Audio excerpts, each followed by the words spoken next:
স্ত্রীর প্রতি স্বামীর দায়িত্ব কর্তব্য।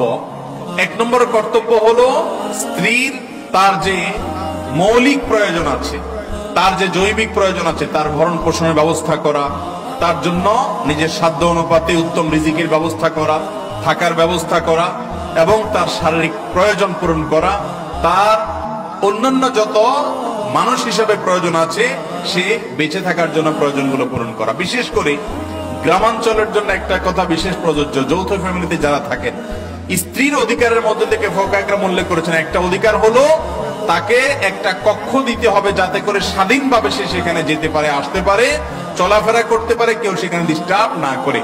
আমাদের দেশে গ্রামাঞ্চলে অনেক মহিলাদেরকে দেখা যায় বিয়ে করে আসার পর শ্বশুর বাড়িতে এরকম কোন নির্জন কক্ষ বা স্বাধীনভাবে থাকার কোন ব্যবস্থা রাখা তাদের জন্য হয় না। এটা কিন্তু তাদের অধিকার খর্ব করার শামিল।